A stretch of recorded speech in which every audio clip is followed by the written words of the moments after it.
Bueno, buenas tardes a todos, bienvenidos. Bueno, muchas gracias por acompañarnos otro miércoles más.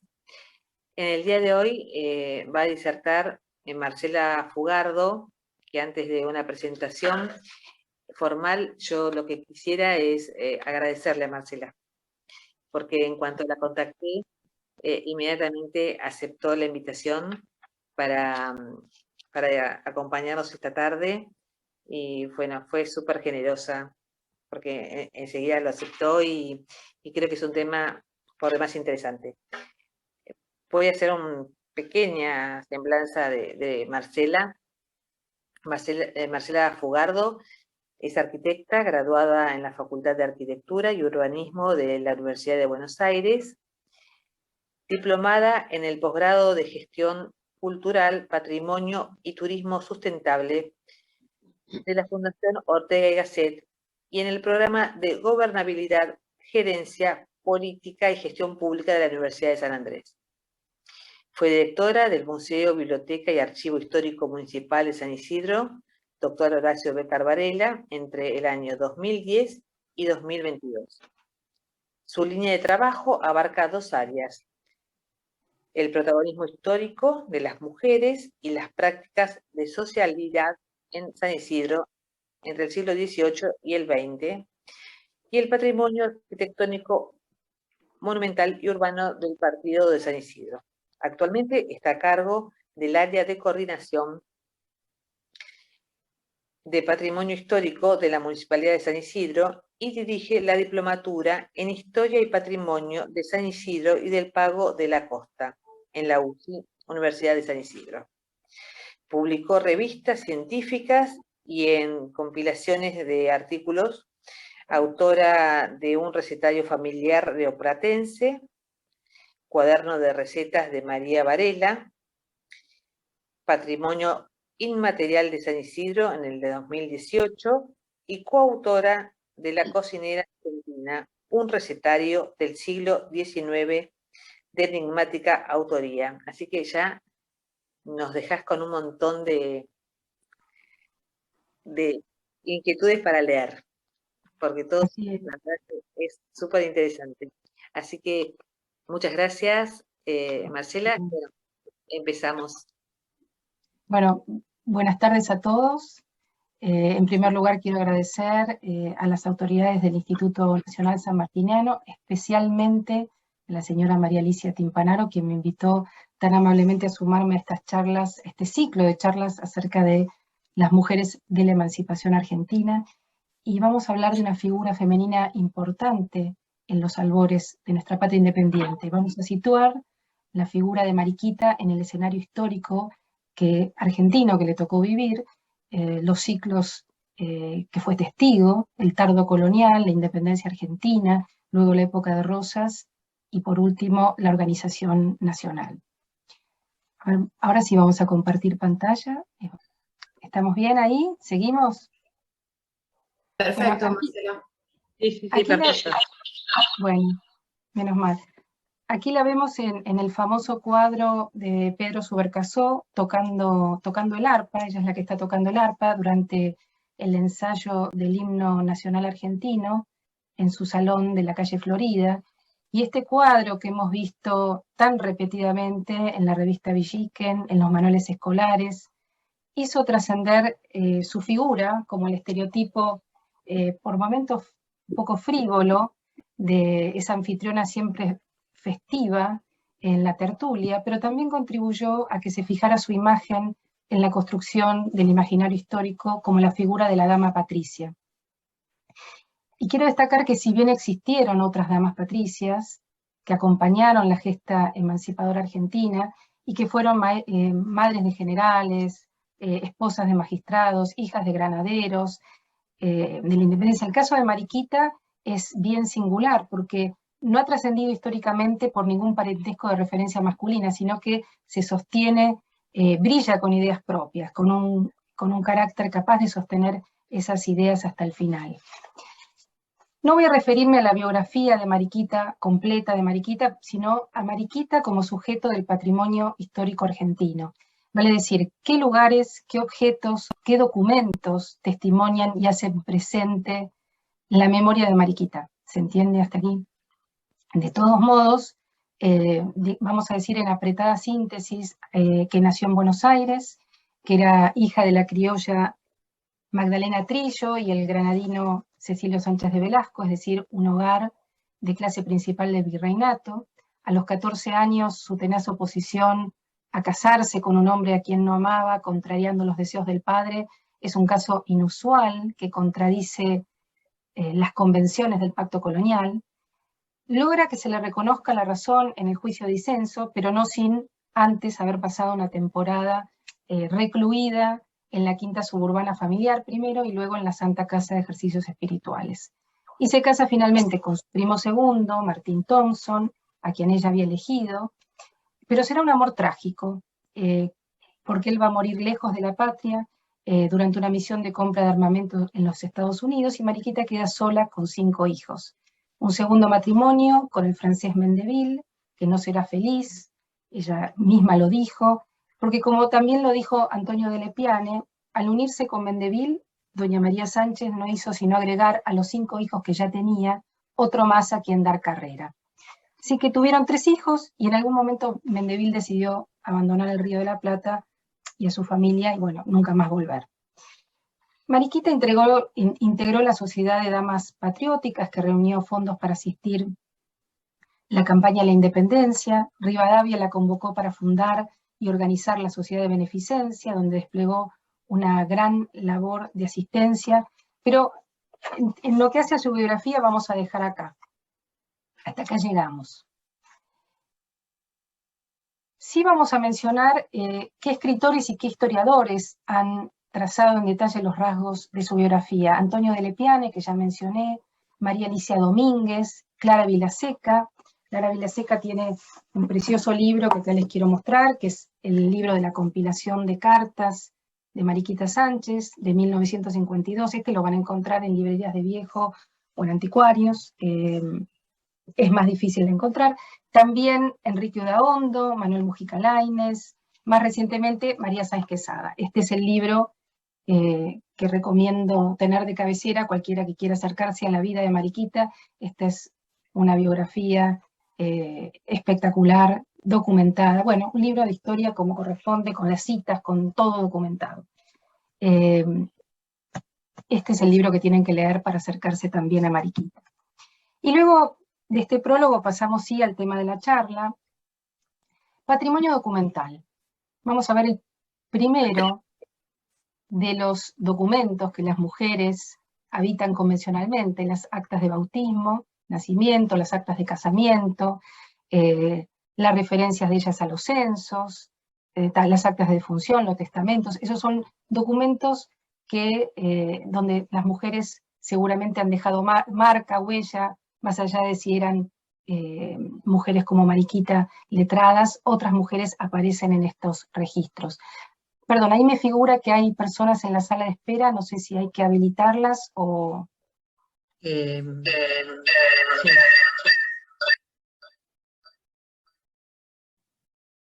Admitir todo, pongo. Listo.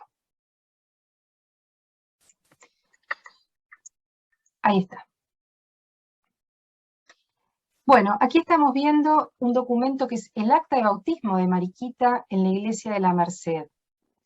Miren qué interesante, porque este es un episodio que vincula a 2 mujeres vertebrales de los albores de la historia argentina.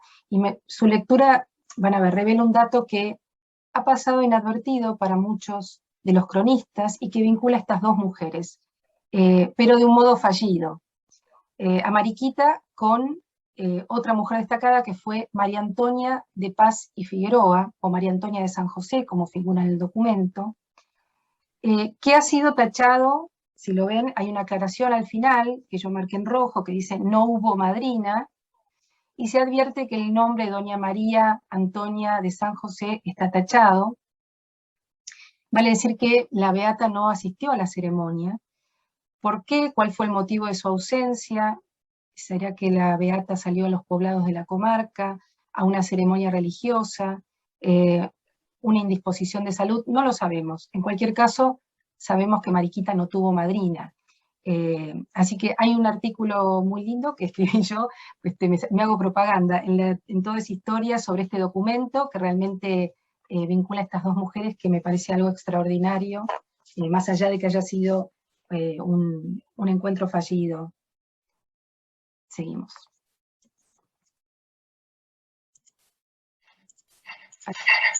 Bueno, aquí tenemos una tarjeta rubricada por Mariquita. Pueden ver la bellísima caligrafía, Mariquita Thompson, así se reconocía ella, la rúbrica detrás. Este documento está en el Archivo Histórico de San Isidro. Pasamos la próxima.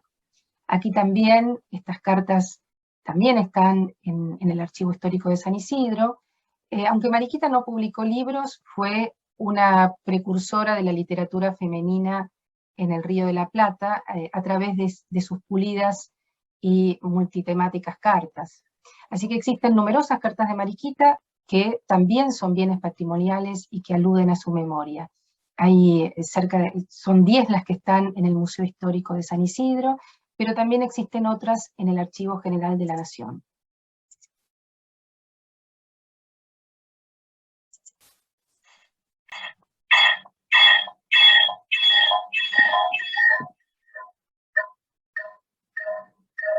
Estas son las que están en el Archivo General de la Nación, acá una dirigida a su nieto.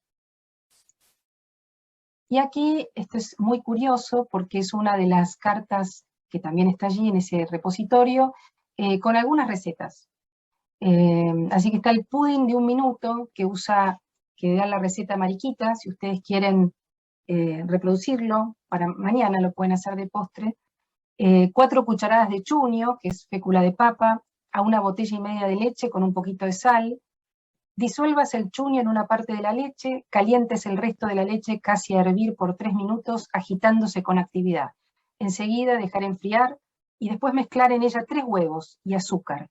Sazónese a su gusto y hornéese media hora. Bueno, así que Mariquita, como muchas de nosotras, llevaba sus recetas y sus anotaciones que, bueno, hoy podemos también acceder a estas recetas de Mariquita.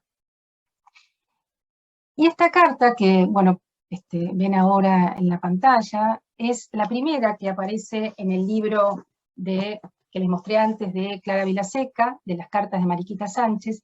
¿Y por qué la pongo así? Porque no está ya en ningún repositorio. Esta carta es patrimonio perdido, como decimos los patrimonialistas, porque desapareció, se quemó con la curia de Buenos Aires en 1955, y fíjense que es una carta que accede un poco a ese primer drama de su vida de Mariquita. Es la carta que ella le envía al virrey, en la que formaba parte del expediente seguramente de su juicio de disenso, y dice: excelentísimo señor, ya ha llegado el caso de haber apurado todos los medios de dulzura que el amor y la moderación me han sugerido por espacio de 3 largos años, para que mi madre, cuando no su aprobación, cuanto menos su consentimiento, me concediese para la realización de mis honestos como justos deseos, pero todos han sido infructuosos, pues cada día está más inflexible. Así me es preciso defender mis derechos. O vuestra excelencia mándeme a llamar a su presencia, pero sin ser acompañada por la de mi madre, para dar mi última resolución, o siendo esta la de casarme con mi primo, porque mi amor, mi salvación y mi reputación así lo desean y exigen. Me mandará vuestra excelencia a depositar por un sujeto de carácter para que quede en más libertad, y mi primo pueda dar todos los pasos competentes para el efecto. Nuestra causa es demasiado justa, según comprendo, para que vuestra excelencia nos dispense justicia, protección y favor. No se atenderá a cuanto pueda yo decir en el acto del depósito, pues las lágrimas de mi madre quizás me hagan decir no solo que no quiero salir, pero que ni quiero casarme. Así se me sacará depósito aún cuando llegue a decir uno o lo otro. Por último, prevengo a vuestra excelencia que a ningún papel mío que no vaya por parte de mi primo dé usted de vuestra excelencia censo ni crédito, porque quién sabe lo que me puedan hacer que haga. Por ser esta mi voluntad, la firmo en Buenos Aires, a 10 de julio de 1804. María de los Santos Sánchez. Bueno, acá una mariquita de 18 años escribiendo esta carta que, como les dije, el original se perdió en el incendio de la Curia en 1955, pero afortunadamente fue reproducida en el libro de Clara Vilaseca, pero como documento original está perdido para el patrimonio argentino. Y este sí es un librito que quiero recomendarles vivamente, es los recuerdos del Buenos Aires virreinal, para acceder a ese mundo interior que ella misma quiso mostrar a su entorno íntimo, porque fue a pedido de un nieto que escribe estos recuerdos. Disponemos privilegiadamente de estas memorias, que fueron publicadas hace 70 años, y hay una reedición de Maizal Ediciones, muy, muy bella, que también tiene toda la reseña biográfica que escribió Mujica Lainez, que también la pueden leer aquí. Y aquí Mariquita se convierte en un testigo lúcido de aquella época, de esa época pasada. En el texto revela sus opiniones, sus sentimientos respecto de ciertas cuestiones sociales, políticas, religiosas. Así que su lectura les va a permitir superar cualquier imagen frívola que podamos tener de ella. Así que esto también es algo que se puede acceder para leer, y es bien interesante para acercarse a la figura de Mariquita. Vamos a la próxima, ahí está. Patrimonio iconográfico y artístico. Bueno, el ensayo del himno nacional argentino, como ya lo habíamos visto al comienzo, que es quizás donde nosotros más tenemos marcada en la retina Mariquita, y este famoso, cuenta el artista Pedro Subercasó en sus memorias, que este famoso cuadro lo pintó cuando se celebraba un certamen pictórico en la ciudad de Buenos Aires con motivo del centenario argentino de 1910. Este pintor era chileno y cuenta que en su chacra, allá en Chile, tenía un salón tapizado en amarillo, al igual que el de Mariquita, y reunió a unas cuantas mujeres jóvenes vestidas a la moda imperio, y representó a San Martín, a Pueyrredón, a Blas Parera sentado en el pianoforte, y que también, para hacerlo más realista, pintó el cuadro a la luz de las velas. El protagonista del cuadro tenía que ser el canto de Mariquita Sánchez de Thompson, aunque según las tradiciones porteñas, de pastor obligado, que a veces inventaba, en aquella ocasión Mariquita interpretó el arpa, y la que entonó las estrofas del himno fue Remedios de Escalada. Pero como esta es una tradición que no está documentada, como dice Mujica Lainez, una tradición que nada confirma, pero que es tan hermosa que cueste lo que cueste, habrá que salvarla. Así que podemos hacer sobre este cuadro algunos comentarios, y lo que vemos en él, según me comentó la arpista Marcela Méndez, que es autora, se fue para allá, perdón, vamos para atrás, ahí está, la autora de Historia del arpa en la Argentina. Allí está viendo la portada y el detalle del cuadro. No es correcto el apoyo del instrumento en el hombro izquierdo. El arpa se apoya siempre en el hombro derecho, sin importar que el ejecutante sea diestro o zurdo, así que una de dos, o fue un artificio para mejorar la composición, o el artista ignoraba esta postura, la regla de ejecución del arpa. Pero es interesante que lean el capítulo de Marcela Méndez de Historia del arpa en la Argentina, porque lo ubica muy bien a Mariquita como una gran intérprete del arpa, de este instrumento, y cómo cuando llegaban las compañías a Buenos Aires, era convocada para interpretar este instrumento y acompañar las puestas en escena. Volviendo a la historia del cuadro, pueden en Wikipedia acceder a las memorias de Subercasó. Hay un capítulo donde él narra las peripecias, cómo transportó este cuadro enrollado en un tubo de latón, y debió atravesar la cordillera, con algunos arrieros que cargaban ese tubo de latón, pero en un recodo del camino pierde a los arrieros, que pierde el tubo, los perdió de vista, y cuando se vuelve a encontrar con ellos, advirtió que habían doblado el tubo al medio para transportarlo más cómodamente, así que, bueno, por fortuna parece que los daños no fueron muchos a la pintura, y fue presentado al concurso, obtuvo el segundo premio, y fue adquirido por el gobierno argentino, y hoy forma parte del acervo del Museo Histórico Nacional. Bueno, el premiado fue un argentino, él, como era chileno, no quisieron premiarlo, eso lo cuenta él en estas memorias, que son bien interesantes. Bueno, seguimos. Esta miniatura, esta también se custodia en el Museo Histórico Nacional, es de autor anónimo, aunque algunos la atribuyen a Jean-Philippe Gouloux, no tiene fecha, y este retrato sirvió como modelo iconográfico para otra representación que vamos a ver más enseguida, y se van a sorprender. Bueno, aquí famoso cuadro de retrato de Mariquita Sánchez de Mendeville de Mauricio Rugendas. El pintor, bueno, acá la muestra Mariquita en su plenitud, quizás en el paradigma iconográfico de la mujer del romanticismo.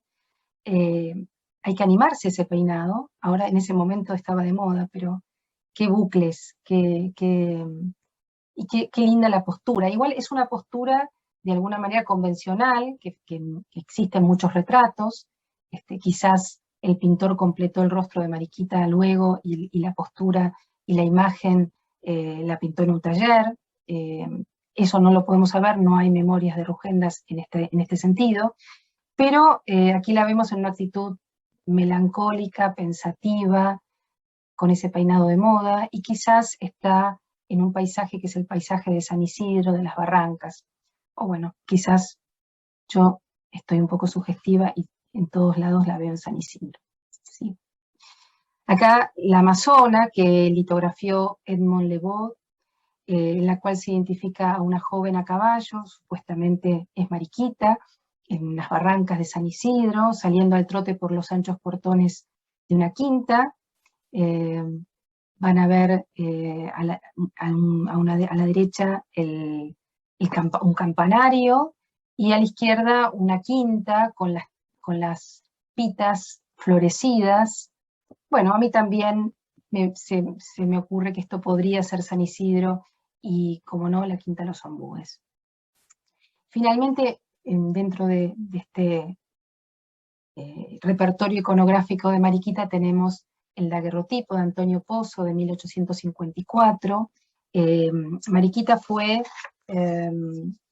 estaba muy familiarizada con la técnica del daguerrotipo. Ella asistió a esos primeros ensayos que se hicieron en Montevideo, de daguerrotipo, y en el momento de este retrato ella tiene 68 años, todavía está pasando temporadas intermitentes entre Buenos Aires y Montevideo. Su hijo se había establecido allá con su joven mujer, ya hacía varios años que había fallecido el último de sus hijos. Bueno, y aquí sumé, si bien no es Mariquita, es interesante saber que es Carlos Mendeville y Sánchez, un óleo sobre tabla atribuido a Montboisin, que tampoco tiene fecha, que es parte también del acervo de la Quinta Los Ombúes. Y bueno, si no es Mariquita, pero es uno de sus hijos. Y acá, patrimonio numismático, porque también tenemos a Mariquita en el patrimonio numismático argentino. Encontramos su medalla en la colección de 38 piezas de las damas patricias, enviadas a acuñar por la Sociedad de Damas Dios y Patria en 1910. ¿Y recuerdan esa miniatura que vimos anteriormente? Vean lo que se llama en estética de la imagen una reiconización. Cuando un tema iconográfico fijado por un artista es reutilizado luego por otro artista, habitualmente con otra técnica. Claramente es la miniatura que vimos del Museo Histórico Nacional que se toma como imagen para acuñar esta medalla. También pueden acceder en internet al librito de las Patricias Argentinas, donde encontrarán una breve biografía de estas 38 mujeres que fueron homenajeadas en esta colección. Y bueno, durante mi gestión en el museo se obtuvo en préstamo la colección completa que se encuentra exhibida. Y hay otra medalla que, si bien no se refiere a Mariquita en su iconografía, sin embargo alude al vínculo de ella con el general San Martín, y ella lo cuenta que al fallecer su segundo marido, Mendeville, Mariquita intentó gestionar la devolución de 3 medallas que eran muy preciadas para ella. 2 de plata, una de la batalla de Salta y otra de Tucumán, que le fueron remitidas por el general Belgrano, y una de oro, remitida por el general San Martín, de la entrada de San Martín en Lima. Bueno, aparentemente, en sus palabras, ella dice: estas medallas me fueron mandadas por los 2 generales, honor que pocas personas tuvieron, pero que ninguna señora de mi país tuvo, y usted comprende cuánto gusto tendría en recobrarlas. Bueno, lamentablemente, allá en París las vendieron, ella no las pudo recuperar, las compró un coleccionista que dijo que eran unas piezas muy raras y que no se quería deshacer, las había comprado de buena fe, así que Mariquita no pudo reencontrarse con esas medallas. Consulté al experto en numismática y coleccionista, el contador Villagra. Él me decía que es una línea de investigación linda saber cuál es exactamente esa medalla, porque hay una medalla de la Jura de Lima de 1821, pero que esta precisamente, que es la entrada, quizás fueron acuñadas muy poquitas, así que es una pieza rara. De momento no se las puedo mostrar porque no la tengo, y no la tengo en imagen, pero sí puedo mostrarles esta, que esta fue un regalo del señor Villagra, del contador Villagra. Bueno, es la medalla de Mariquita de la colección de damas patricias. Bueno, seguimos. Patrimonio de la toponimia y la nomenclatura urbana. Como ustedes saben, el nombre de Mariquita bautiza calles y escuelas. La escuela de GB número 25, que está ubicada en la calle Tompkinson en San Isidro, lleva el nombre de Mariquita Sánchez, y también aquí una calle del barrio Parque Aguirre de San Isidro, bueno, está bastante infelizmente señalizada porque dice MT de Mendeville. Poca gente la reconoce con ese nombre, además digamos que Mendeville la hizo sufrir, así que bueno, debería decir Mariquita Sánchez, pero bueno, es una calle que son 3 cuadras del partido de San Isidro que llevan su nombre. Patrimonio de escala objetual o museológico. Y acá les traje algo que es bien interesante. Estamos viendo en azul el catálogo de la exposición El Mundo de Mariquita Sánchez, que fue llevada a cabo en 1868, en coincidencia con el centenario de su muerte. Acá también el catálogo, que hasta hace pocos años habían quedado muchos y se podían comprar en la tienda del Museo Histórico Nacional. Y aquí fue un regalo de Carlos de Lepiane, que vino con las 2 entradas. No tengo las entradas para Lollapalooza, pero tengo para entrar a la exposición del Mundo de Mariquita Sánchez de 1868. Así que en cualquier momento se vuelve a montar esas salas. Y acá el museo destinó 10 salas para esta exposición, que dio la oportunidad de reunir variados objetos y mobiliario que habían pertenecido a Mariquita, y que estaban en poder de sus descendientes. Esta es siempre la oportunidad para que los descendientes aporten los objetos, y quizás con la ilusión de que finalmente los donaran, ¿no es cierto? Acá tenemos algunos detalles más de esta exposición, que ya les digo, 10 salas, El Mundo de Mariquita Sánchez en 1868.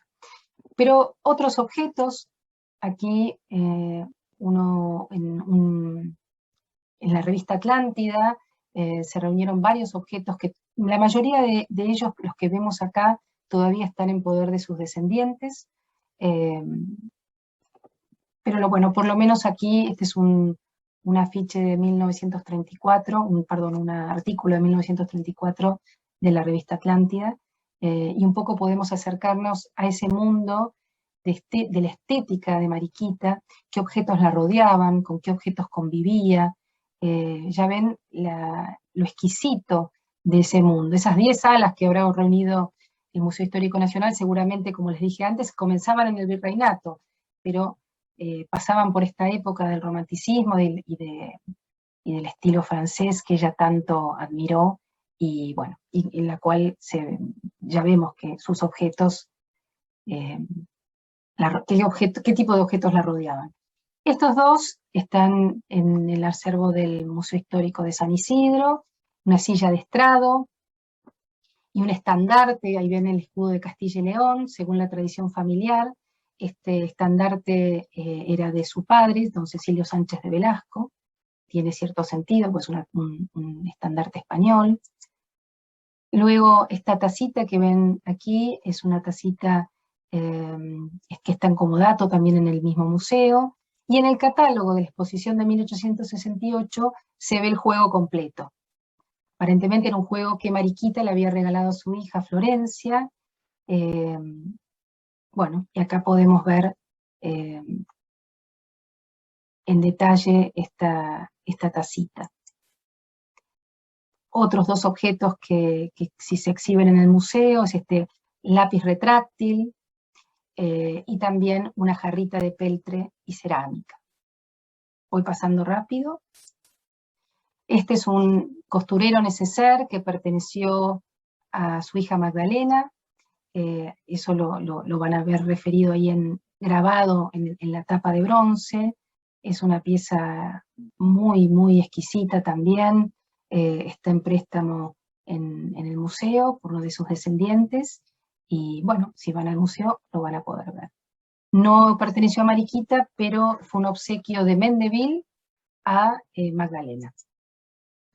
Este es uno de los abanicos que también están en el museo, el abanico de papel, que ya van a ver una escena romántica con cupidos arrojando flechas a estas jóvenes, y del reverso, el verano, la primavera, las épocas, las 4 estaciones del año. Y por último, el objeto estrella del museo, que es este abanico de carey y plumas, que es, que es bellísimo, y que también está exhibido. Hasta aquí lo que está en el patrimonio del Museo Histórico de San Isidro. Este es un mantón que también perteneció a Mariquita Sánchez. Es el único objeto que se encuentra en el acervo del Museo Udaondo, el Museo de Luján. Es la única pieza que ellos tienen, así que es bien curiosa y quería mostrárselas.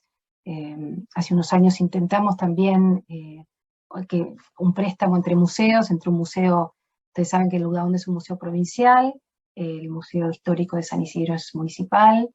Bueno, los objetos de Mariquita están Museo Nacional, Museo Provincial, Museo Municipal.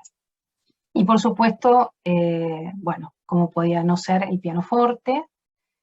También a la derecha van a ver un alfiletero, que también forma parte del acervo del Museo Histórico Nacional. Disculpen, la foto está un poco movida, pero la tomé de una exhibición de la vitrina.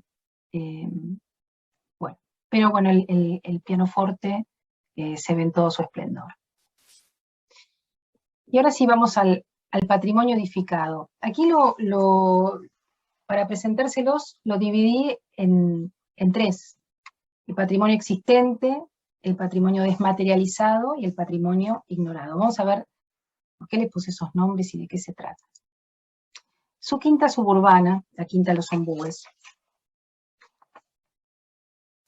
Bueno, aquí estamos viendo la acuarela de Émeric Essex Vidal, cuyo título alude al patrimonio edificado que recuerda a Mariquita y que veremos seguidamente. Su título es La Iglesia de San Isidro, vista desde la casa de Mariquita Thompson.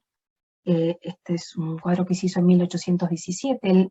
El pintor se hospedó en la casa de Mariquita, y aquí estamos viendo una vista de la barranca y de la iglesia. Pero el nombre de Mariquita Thompson quedó en el nombre de esta acuarela y es bien interesante, por eso quería mostrárselas antes de mostrarles esta casa, que por fortuna existe en San Isidro y que ha conservado el nombre tradicional de la Quinta Los Ombúes o Quinta Becar Varela, que es la sede del Museo, Biblioteca y Archivo Histórico Municipal de San Isidro, Dr. Horacio Becar Varela, en homenaje a su donante. Esta casa es Monumento Histórico Nacional desde el año 2007, se encuentra situada en las barrancas de San Isidro, en el casco histórico, a pocos metros de la catedral. Piensen ustedes que era una residencia veraniega, de los tiempos en que San Isidro era un lugar de refugio de los calores del verano porteño, y esta casa y su enorme extensión de terreno de 200 varas de frente por una legua de fondo, prácticamente hasta casi la Panamericana, pertenecían a su padre, don Cecilio Sánchez de Velasco, un rico comerciante. Y aquí estamos viendo una recreación de su dormitorio, que también pueden verlo si visitan la quinta. Por supuesto que esto es una fantasía, es una recreación, nosotros no sabemos cómo era el dormitorio de Mariquita, pero sabemos que podría estar cerca al dormitorio de una dama de mediados del siglo XIX. La cama perteneció a Manuel Obarrio. Bueno, hay unos, no es precisamente los muebles que le pertenecieron a ella, están los objetos que les mostré antes, pero bueno, es una recreación de su dormitorio, no es exactamente, no es el caso del dormitorio de San Martín en el Museo Histórico Nacional, son dos casos completamente distintos. Acá es pura fantasía y apelar a acercarnos a este mundo de Mariquita, pero de ninguna manera este fue su dormitorio. La Santa Casa de Ejercicios Espirituales, esa casa fundada por María Antonia de Paz y Figueroa, esa mujer que no llegó a su bautismo, no sabemos todavía por qué, pero donde ella fue enviada a reflexionar.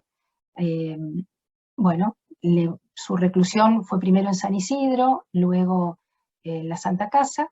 Estamos viendo, bueno, el cuadro es de Leonie Matisse, a la izquierda es un cuadro de una acuarela de Leonie Matisse de la Santa Casa, pero a la derecha estamos viendo la fotografía de la celda, que según me comentó en ese momento la hermana Zulema Sayas, que era la superiora en aquel momento, bueno, dicen que esa fue la celda donde estuvo Mariquita. Pero bueno, no sabemos si habrá sido esa o no, pero allí estuvo, en la Santa Casa de Ejercicios Espirituales. Seguimos. Su casa en la calle Florida, y acá sí podemos hablar de patrimonio desmaterializado. Acá pueden ver un plano, los planos nos gustan mucho a los arquitectos, en general la gente un poco se marea con el planito, pero acá les marqué, bueno, vamos a hablar primero, la calle Florida, ven ahí la calle Sarmiento. Hoy, en donde está el acceso a la casa de Mariquita, van a encontrar esta placa de bronce, que es un señalamiento, y esta fue su casa natal, aquí nació Mariquita, fue la casa donde alumbró sus hijos, como era la costumbre entonces, también fue la casa donde, según la tradición, se ensayaron por primera vez las estrofas del himno nacional argentino, y allí, rayado en rojo, van a ver ese famoso, ese mítico salón donde sucedió esta tradición que hay que defender, cueste lo que cueste, y el escenario de esas veladas brillantes que hicieron de Mariquita la anfitriona de referencia ineludible de aquella sociabilidad rioplatense de época, que mezclaba la vieja tertulia criolla con las novedades del Salón de París. Y aquí fue la casa donde exhaló su último suspiro. Y esta casa lamentablemente fue demolida, como tantas otras casas de la época colonial y poscolonial, y lo que estamos viendo es apenas el señalamiento, como les dije antes, de su casa porteña. Para que ustedes se ubiquen, aquí hoy, donde vemos donde dice calle de San José, 16, creo que es el número 10, sí, número 10, ese era el acceso principal, y allí está hoy el McDonald's, donde van a encontrar al lado está la placa. En la misma manzana pero en la otra calle está el Museo del Banco Central. O sea que esa es la manzana, para que ustedes se ubiquen hoy, cuál es la manzana de la Ciudad de Buenos Aires.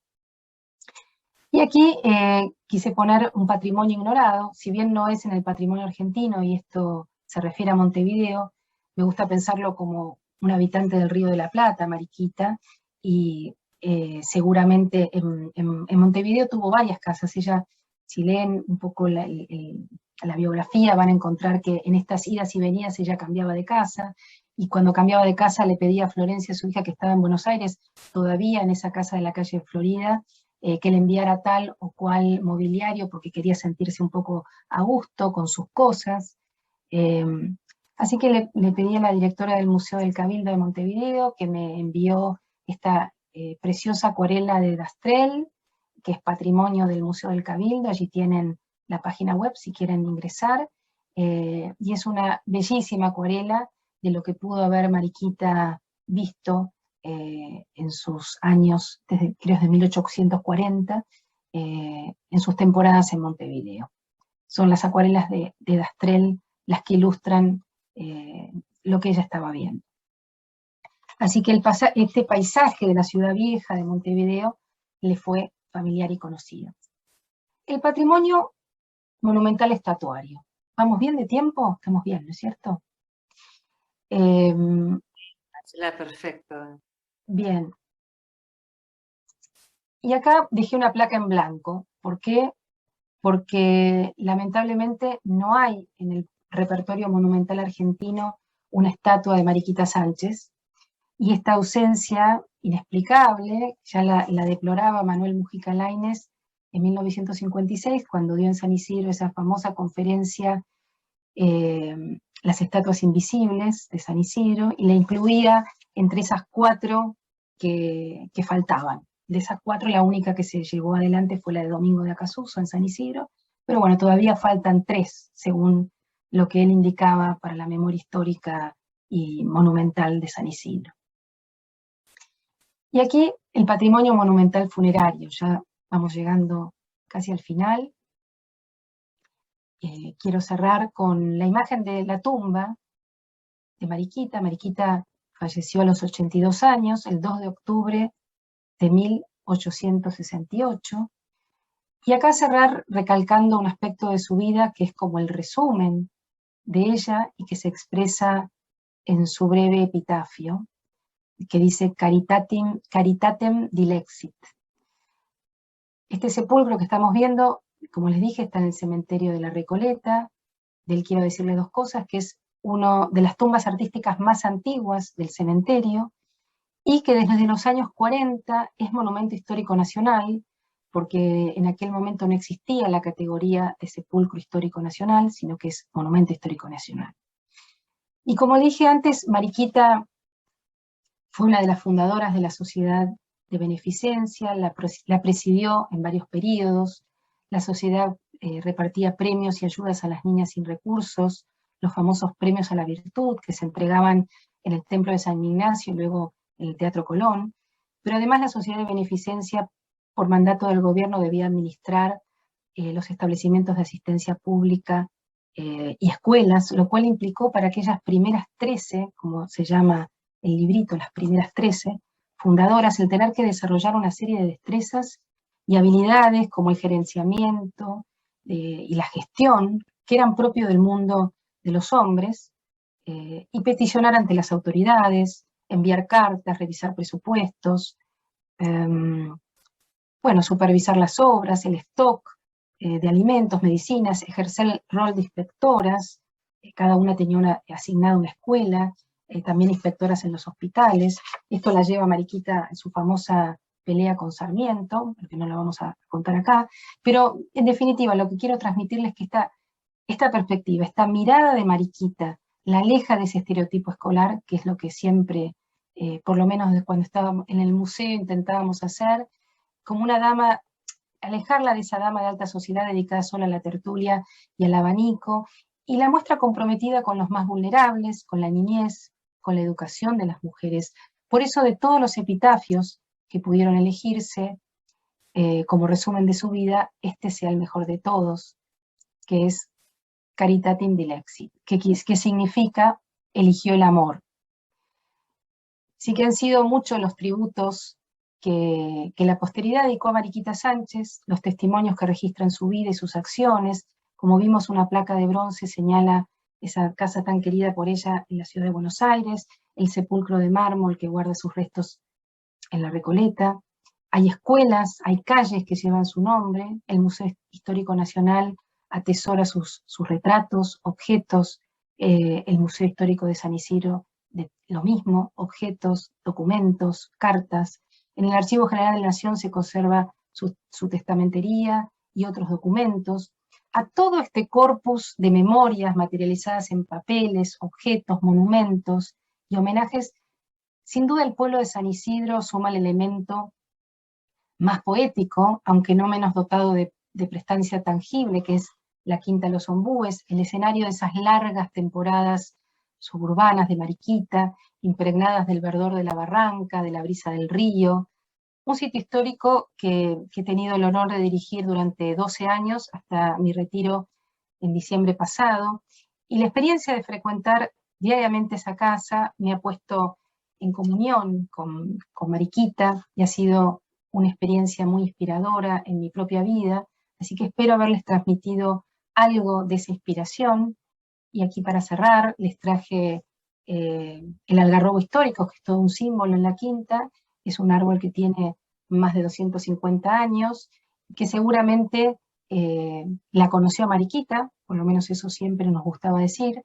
Mariquita miraba el río desde lo alto de la cresta de la barranca de ese lugar, y seguramente se sentaba, no digamos que a la sombra del algarrobo, pero al pie del algarrobo, que aquí luce enmarañado, como envejecen estos árboles, los algarrobos, con la edad, con el tiempo, las ramas se van apoyando sobre la barranca, van viendo que lo que ven ahí en blanco es un líquen, que es algo bueno, porque significa la pureza del aire.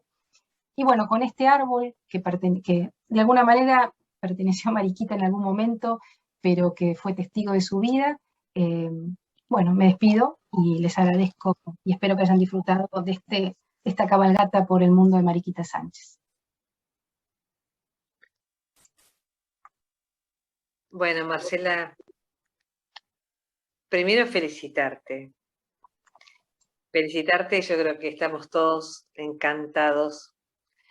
Nos transportaste a un mundo maravilloso que es el mundo de Mariquita Sánchez. Yo conocí la Quinta de los Ombúes cuando Marcela era su directora. Debo decir que no volví a ir, pero cuando lo conocí quedé maravillada, porque todo es hermoso, todo estaba hecho de una manera, con un criterio museológico súper importante. A mí me llamó muchísimo la atención la apuesta museológica que estaba, el contacto con los objetos. Marcela es una experta en patrimonio y yo creo que nos hizo, no sé, por lo menos dar muchas ganas de, el que no lo conoce, que lo vaya a conocer. Espero que esté tan bien como cuando Marcela estaba al frente de la Quinta de los Ombúes.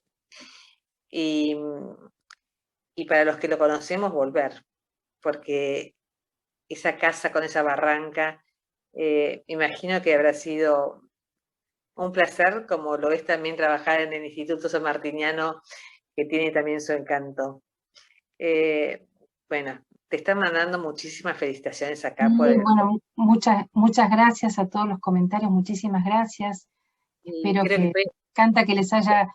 Disfruté mucho preparándola, es algo que venía pensando, reunir todo el patrimonio referente a Mariquita, que es tan rico y es tanto.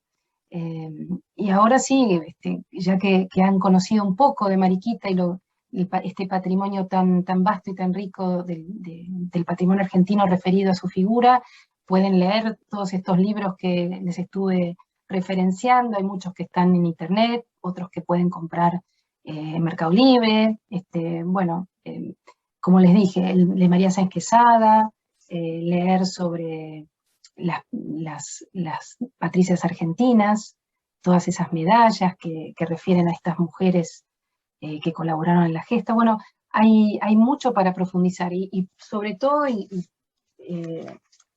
recomiendo vivamente, muy vivamente, los recuerdos de Mariquita Sánchez, Recuerdos del Buenos Aires Virreinal. Este es un bellísimo libro y se van a encontrar con una Mariquita que no imaginan, que los va a sorprender. Y bueno, las cartas, por supuesto. Yo desde ya quiero todo. Ya estoy absolutamente encantada Acá está Arturo Villagra, mirá qué bueno. Sí, yo lo había visto estar. El coleccionista que... Quiero decir que también las medallas de las damas patricias están en el Instituto Nacional Sanmartiniano, y para mi sorpresa, cuando yo lo vi en la Quinta de los Olmos, dije, uy, pero... Y lamentablemente está en un lugar que casi nadie lo ve, porque está en un salón que no frecuentemente no se muestra al público. Así que, excepto algunas visitas que se han hecho, de las que yo me he encargado, me encargo de mostrarlo porque realmente es muy linda la colección de las medallas de las damas patricias. Pero realmente fue un lujo tenerte, porque es una mirada distinta, muy enriquecedora, muy enriquecedora. No es leer la biografía común que se hace de una personalidad, y más de alguien que, como vos lo mencionaste, bueno, no sé, ni que nos hubiéramos hablado nosotras antes, que yo lo mencioné cuando comencé también estas charlas, ¿no? Nos quedó esa imagen, yo lo dije, del Villiquen, ¿no? Que, bueno, sí, yo tenía para mostrarles también cuál es la imagen, no sé si ahora se está viendo en pantalla. sí se ve. La dama Patricia. Claro. Bueno, es lo que se fijó en nuestra memoria, en nuestro recuerdo, cuando pensamos en Mariquita, vemos ese cuadro, por lo menos nuestra generación. Ahora hay otras mujeres que empezaron a ganar la escena y ganar también los manuales escolares, por supuesto, pero cuando nosotros éramos chicos estaban 2 o 3, Remedios de Escalada, Paula Albarracín, o sea, la madre de Sarmiento, la mujer de San Martín, la esposa de San Martín, Mariquita, y bueno, mucho más no. Ahora hay muchas más. Digo que en este ciclo de mujeres, por lo menos de mi parte, era resaltar una mujer que Mariquita es conocida porque es Mariquita Sánchez. Y no es la mujer ni fue la esposa, ni fue la madre, ni fue la hija. Es Mariquita Sánchez. Y no es común que podamos rescatar mujeres sin que tengan algún lazo familiar masculino. Por eso me pareció que es una figura imposible de haber omitido en este ciclo. Y que haya sido vos la expositora, para mí es un placer. Estoy absolutamente agradecida, y sobre todo por tu claridad en la exposición, por tu gratitud y la verdad por tu generosidad. Así que... Un placer la invitación, y quiero agradecerles a todos los que nos acompañaron. Bueno, muchas gracias. Soy yo la agradecida de que me hayas permitido preparar esta ponencia y mostrárselas, y bueno, transmitirles algo de esta amiga. A mí me gusta decir que un poco, porque cuando vino María Sáenz Quesada alguna vez al museo, dijo, de alguna manera Mariquita, tanto que la frecuenté entre los documentos, en sus papeles, se ha convertido en una amiga. Bueno, el ir durante tantos años a un lugar que sabemos que, bueno, uno va teniendo esa comunión, así que bueno, fue un placer para mí estar con ustedes y transmitírselos. Muchísimas gracias, Marcela. Y bueno, si alguien quiere el contacto de Marcela por algo, me voy a tomar el atrevimiento de pasarle el correo de Marcela, por si quieren ahondar en en esto que la verdad es, como lo has relatado, apasionante. Así Bueno, que muchas gracias. muchísimas gracias. Pido perdón por algunos inconvenientes técnicos, pero creo que se pudo visualizar en plenitud. Así que muchas gracias, Marcela, muchas gracias a todos los que estuvieron presentes. Y bueno, nos vemos el próximo miércoles con otro tema que ya lo vamos a mostrar en el flyer. Así que bueno, te siguen llegando los agradecimientos y el reconocimiento. Gracias. Un beso grande y buenas Muchas noches a todos. gracias. Gracias, buenas noches. Gracias por acompañarnos. Gracias.